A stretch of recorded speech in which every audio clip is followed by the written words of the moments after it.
Welcome to Thrivecast. Today, we're going to unlock some serious wisdom from The Power of Now by Eckhart Tolle. Yeah, we're talking living in the present, finding true peace, the good stuff. It's all about giving you the keys to unlock that potential within, So before we get started, don't forget to hit that like button, subscribe to the channel, and let's hear your thoughts down in the comments. Definitely. Engage with us. Tell us what you think. Okay, ready to dive in. Absolutely, let's go. The Power of Now. Even the title kind of hits you with this intense energy. And basically, the whole book is about this idea that our own minds, the thing we think makes us, well, it can be our biggest roadblock to peace. It's like we're getting in our own way. Exactly. So we're going to break it down, look at some excerpts from Tolle's work, and hopefully by the end of this, you'll have some real practical takeaways to use in your own life. That's the goal. Tools for a calmer, more present you. So Tolle starts off by saying the biggest obstacle to enlightenment is, get this, the mind itself. Now, I don't know about you, but when I first read that, I was like, wait, what? Isn't thinking a good thing? Isn't that how we figure things out, make plans, solve problems? Right. It's essential. It's this incredible instrument we have. But, like any tool, it can be used the right way or it can become a total mess. Totally. And Tolle uses this super vivid analogy, the beggar sitting on a box. Oh, yeah, that one always stuck with me. Can you refresh our memory on that? Sure. So picture this. A beggar's been sitting on the same old beat-up box for 30 years, every single day, same spot, asking for spare change. Then one day, a stranger comes along and asks, hey, what's in the box? And of course, the beggar's like, nothing, just an old box. Why do you care? Exactly. But the stranger keeps pushing, tells him to open it up, and guess what? Full of gold. It's this powerful metaphor, right? It's like we're all kind of that beggar in a way. We're carrying around this treasure inside us, this deep sense of being. But our attention is constantly fixated on our minds. We're so distracted by the box itself, we don't even realize what we're sitting on. Exactly. All the thoughts, the worries, the plans. It's like we're so busy with the noise that we miss the actual treasure. And this leads to this huge, almost mind-blowing idea that Tolle keeps coming back to. You are not your mind. Whoa. Yeah, that one takes a minute to process. It really does. So how do we even start to wrap our heads around that idea? Well, Tolle explains that the mind, when we use it right, it's a fantastic tool. I mean, think about it. It helps you learn things, plan your day, solve problems. Practical stuff. Exactly. It's like a musical instrument, Yeah. When it's played with intention, skill, it creates beautiful music. But when it's just going all the time, randomly, jumping from one thing to the next, it just becomes noise. Yeah, just a bunch of chaotic sound. And usually it's not even pleasant noise. It's negative, it's draining, it's stressful. And Tolle actually puts a number on this. He says 80 to 90% of our thinking is not useful at all. It's just repetitive, often negative, unproductive. So for you listening, think about that. How much of your mental energy is actually helping you versus just stressing you out? That's a big chunk of mental real estate, isn't it? Huge.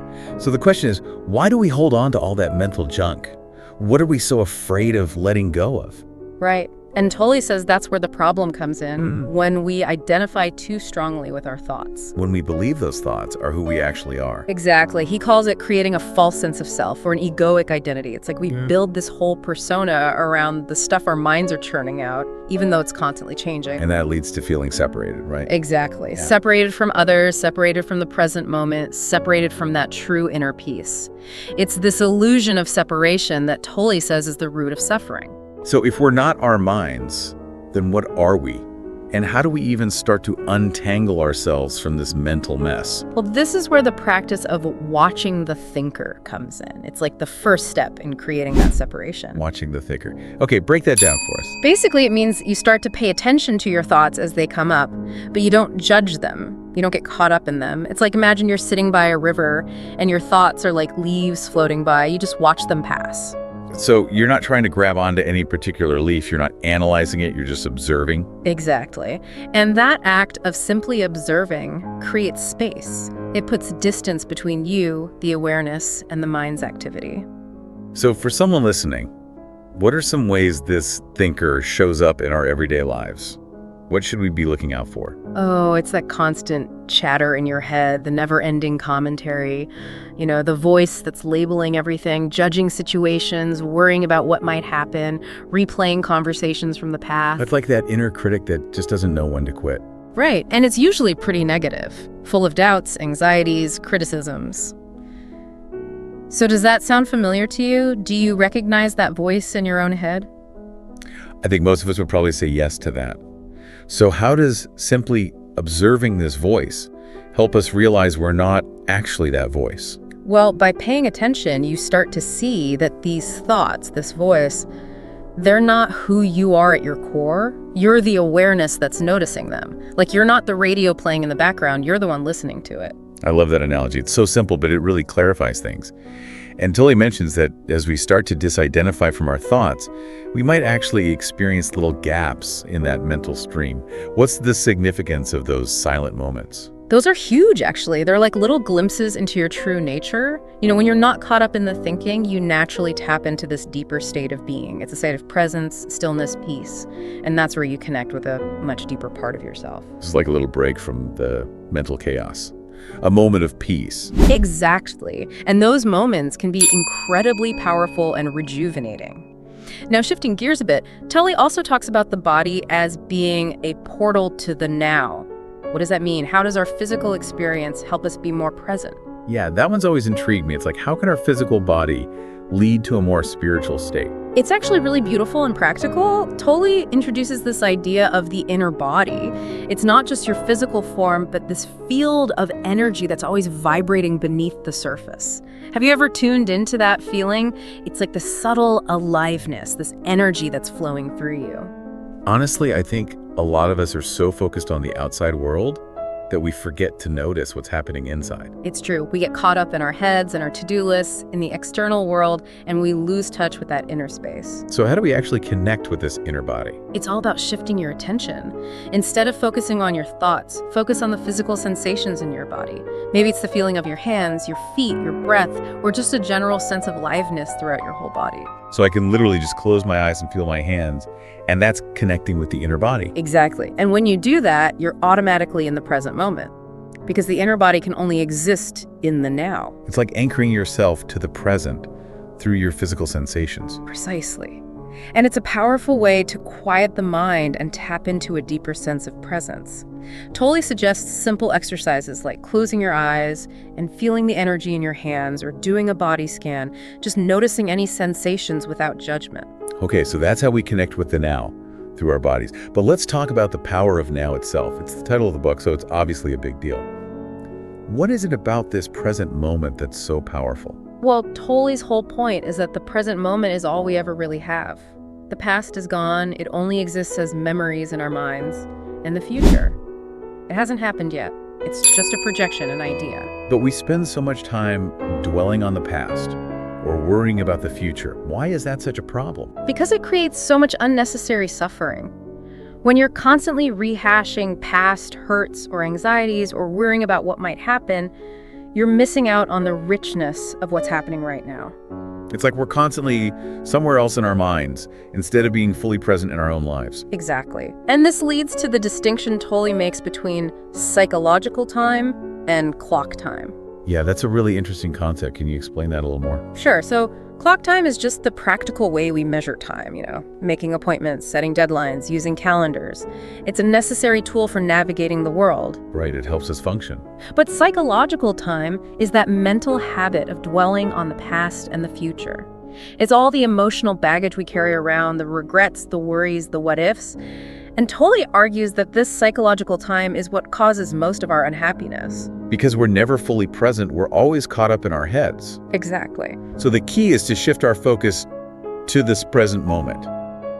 And by doing that, we can actually start to dissolve that psychological pain. Precisely. When you bring your attention to the now, those mental constructs of the past and future start to lose their grip. And many of the problems we experience are actually created by our resistance to what is happening in this moment. So by accepting them all, we can actually dissolve those problems. Often, yes, because we stop fighting reality and we start working with it. Which brings us to the concepts of acceptance and surrender. Now, those words can sometimes sound a bit passive, like giving up, but how does Tolle redefine them? It's definitely not about being passive or giving up on your goals. Acceptance, for Tolle, means acknowledging the present moment exactly as it is without resistance. It's about letting go of that inner struggle against reality. So it's more about an inner shift in perspective. Exactly. And surrender means stopping that internal battle against what is. You can still take action, you can still pursue your goals, but you do it from a place of inner peace, not from a place of resistance and frustration. So it's about aligning your actions with the present moment. Yes. And when you do that, you tap into something much deeper. Tolle calls it finding the life underneath your life situation. Okay, unpack that one for us. Life underneath your life situation. So your life situation is all the external stuff. Your job, your relationships, your health, your finances. It's constantly changing, and it's often the source of a lot of our stress. But life, with a capital L, is that deeper inner realm of being. It's your essence, your true self. And it's always whole and peaceful, regardless of what's happening externally. It's like finding that stable ground within, even when everything around you feels chaotic. Exactly. And surrender is what allows you to access that deeper level of yourself. Now, another term that might sound a little weird at first is the pain body. What is that exactly? Yeah, that one sounds kind of scary, honestly. It's not as scary as it sounds. Think of it as this accumulation of past emotional pain that we all carry around.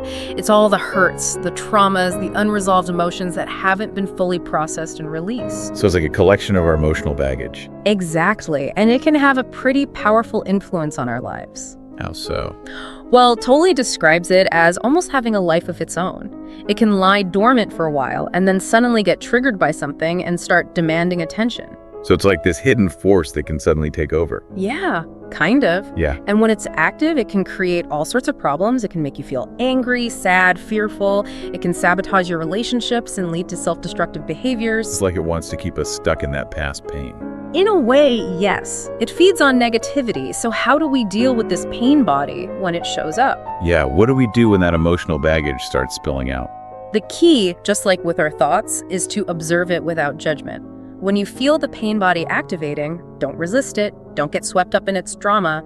Just notice it. Be present with it. Shine the light of your awareness on it. So it's about acknowledging it without letting it take control. Exactly. And that simple act of observation can start to dissolve its power. Because you're not feeding it with more negativity. Okay, so we've talked about the mind, the body, the pain body. Now let's talk about the ultimate goal here. Spiritual enlightenment. What does Tolle mean by that? Well, the cool thing is Tolle doesn't see enlightenment as some distant goal you reach after years of meditation or special practices. He says it's a state of being that's available to you right now. So it's not about becoming someone else, it's about realizing something that's already there. Exactly. He describes it as the end of identification with the mind. It's about freeing yourself from that constant stream of thoughts, from the ego, and realizing your true nature as pure consciousness, as pure being. So it's about tapping into that deeper self that's always present, beneath all the mental noise. Yes. And that's what true spiritual awakening is all about. It's not about achieving something. It's about recognizing what you already are. So presence is the key. Presence is everything. It's the foundation of peace, joy, and true freedom. This has been a truly eye-opening deep dive.